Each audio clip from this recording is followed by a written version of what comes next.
Yes, well, as we get older and older, I'm 77 right now. You can't live forever, you know. So if this procedure I'm going to have to clean the blood doesn't work, then I've got probably a few more months to make it before my kidneys shut down, you know. So that's kind of why I'm kind of going along with the interview at this time. You're seeing that what you went through is just too important for people not to know about. Yeah. Yeah. Can you just, can we start at the beginning with your military career and just walk through what exactly your experiences were? Was drafted into the military and got into the U.S. Army. After that, I was sent to the Signal Training Center in eastern United States. What year would this be? 58. I went through the Signal Training course. And at that time, I went through the radio teletype course and also the cryptography course, crypto. They had 5 instructors that were getting out of military service. So they pulled the top 5 students, and I was 3rd in the class. So I got pulled as an instructor. Now, were you at this time also working yet for CIA? No. Not yet? No. After one day, my boss came to me, and he said, how would you like to, make some extra money? And I said, oh, money is good. So he's explained to me that he could put it through, would have to get a top secret White House Q clearance for the job, And I thought, boy, must be a pretty exclusive thing, And I said, well, what is this? And he said that I'm director for the CIA for Eastern United States, And I said, oh, I didn't know that. And he said, you weren't supposed to. After about 6 weeks, my security clearance came through, and I got my CIA card. It was an ID card, like a credit card, where I could just go up to the door and slice it, walk right in. And my name at that time, I used a artificial name too. Never used my real name. I started working with him on the project he was on, and that was Project Blue Book, which was kind of partially a fraud. You're saying some of the Blue Book cases were, Yes. were completely fictitious? Yes. But the cases that we got came from, I think it was Fort Belvoir, Maryland. Fort Belvoir? Yeah. And it didn't come from the Pentagon, or it didn't come from CIA headquarters. But we would get reports about a certain sighting that they had in Mexico or Italy or something like that. And then we had people that would follow through on it, that would go out and interview the people to see if they were nutcases or if it was real, So they'd be going overseas frequently? I wasn't, but I always stayed statewide. But the people we had working with us from the CIA would do that. We would get like a new report probably a couple times a week. I was coming into the Army fresh off the farm, so I really didn't have much knowledge of anything, but my boss filled me in on Project Blue Book and what they had found so far. as far as Greys and aliens and the Roswell incident. How did you feel when this first got dumped on you? When you first learned about this? I was just kind of overwhelmed with all of this, you know. And I said to him, I don't know if I'm going to be able to be a judge of this type of thing. What's real, what's not, when I don't have much knowledge of it, you know. So What did he say? he said, well, we have to build the information as we go, and you'll see how this thing is working out. And then the other thing is, of course, you really weren't able to tell family or close friends, obviously. No, I couldn't tell anybody. In fact, I had to take a vow that I wouldn't tell anybody. A lot of it for 40 years, and more of it for 50 years, which is up in 2010. You're doing all this crypto work. You're looking at images, photographs, video. It's 1958, maybe the fall of 58. What happened after this? At that time, the Project Blue Book thing kind of went pot, you know. If you remember, back in those days, they kind of declared it as a nothing, you know. Mm-hmm. Right. And They were telling the world all UFOs are misidentifications, hoaxes, balloons. Psychological issues, whatever. Yes. Yeah. So my boss came to me and he says, we've both got a new assignment. And he says, oh, I said, where are we going? Oh, he says, we're going to the Capitol. We're going to be part of the Eisenhower push.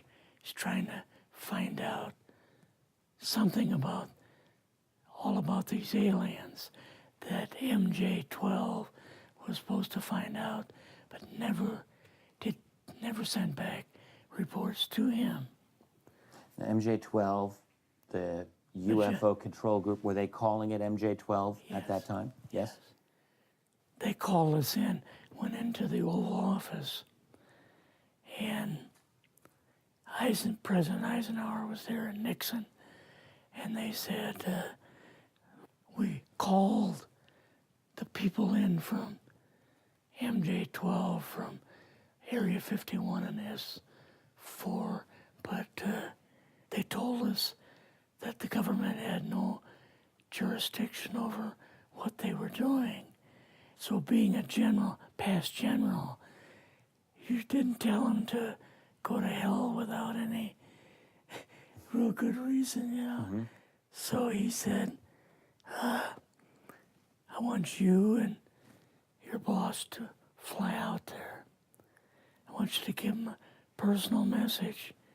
He says, I want you to tell them, whoever is in charge, tell them that to get in, they have this week, coming week, to get into Washington and to report to me. And if they don't, I'm going to get the First Army from Colorado, and we're going to go over, we're going to take the base over. I don't care what kind of classified material you got. We're going to rip this thing apart. Eisenhower was going to invade Yes, Area 51. Yeah, with the First Army. So you go out with your superior. Yes. You fly out. You land. What happens? Can you describe this whole process, what you saw?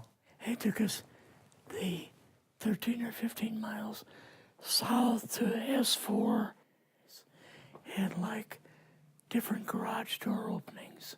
Okay. And in these garage door openings, they had like different saucer crafts. The very first one had the Roswell craft in. It was kind of crashed up, but apparently every alien that was in it died except for a couple. So you see the Roswell craft, and what are some of the others that you see? Well, the Roswell craft was really strange because it looked like real heavy aluminum foil. We could rock next to it, and you could rock it. The whole thing probably weighed 150, 300 pounds. Could they tell what the source of power was of this craft? Yeah, it was like a reverse gravitational thing of some kind. In fact, one later on, I got the mathematical code for reversing gravity in a 3x5 card. I guess there are different types of grays and so on. How did you see that evidence? Well, at the later on at S4, we viewed the autopsy film, and then the colonel said, "What we've got in here is we're interviewing a gray alien." All right, right there. How did you feel at that moment? Well, I thought, boy, we had no idea we were going to see the real thing. All we saw was film. You had to have a little bit of heart racing at that Yes. moment. My boss was able to go in and had like a partial interview with him. So what did this gray alien look like? Could you describe him a little bit? This one looked a little bit oriental. So I'm just wondering if it looked almost human, what about this didn't look human? No, it didn't look human as far as the skin tone and basically the shape of it and the size. How was its head size compared with a normal human, for example? Brain was kind of a little bit bigger. And some of the nose was very, very small. And the ears were just like holes. Mouth was very small. Now, why were they bringing you out here at all, anyway, to see an alien? What was the point? To go back and tell the president they actually had one. So he did not know at this point No, if there was an alien at S4. no. What did you do then at Area? Were you done, or did you have other things to do at Yeah, so S4? basically we were kind of done, went back to Area 51. They took us into the main building, and there we saw a U-2, which of course we didn't know existed. And a model of the SR-71. Yeah, the Blackbird. So, but like I mentioned earlier, it was not a model of the current Blackbird, It's an earlier version. but an early version. Did you go directly to Washington after this? Yes. Or did you go somewhere else? How did they get, did you fly regular airline or? We flew back to the commuter plane back to the air base, and then took President Eisenhower's Lockheed Electra back to Washington. You and your supervisor, Yeah. superior officer, and now you're meeting with the president? Yes. Can you describe this? Well, we met with him in, the second story of the old OSS warehouse building. And Eisenhower and Nixon were there, and also Hoover was there. So he asked us what was going on, and we told him about the alien, the whole situation, and the black projects and so on. And he was just totally shocked. He appeared for the first time to be worried. You know, like he was worried. I would think that Eisenhower would, he certainly knew that flying saucers were real. Yes. He knew that there were aliens. So I guess I'm just wondering, what would he have been, really surprised about? Surprised about the black programs. Eisenhower said, got to keep this thing completely secret. You know, can't talk about this. Your actual name is, I mean, the name you grew up with, that was a different name than what you Yes. had in the... I never used it in the CIA at all. Now, what about today?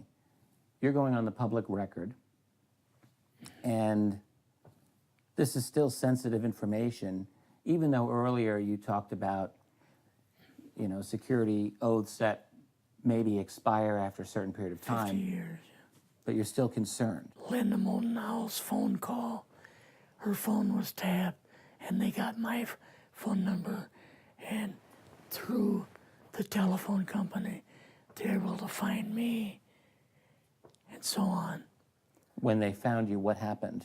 I was going to a grocery store. Two guys in a black suits come out of a black Lincoln town car and came over to see me. And they told me that I better not publish anything or talk to Linda about any more things. So at that time, I did, you know, I stopped. That was enough to intimidate you. Yes. Rather remain anonymous. Never show my face on anything. Really, thank you for doing this. Yes, this was, I guess, kind of a good idea because I feel much better having talked about it. I kind of feel like there's a load off my shoulders Really? because I had an awful lot of secrets that I had kept over the years.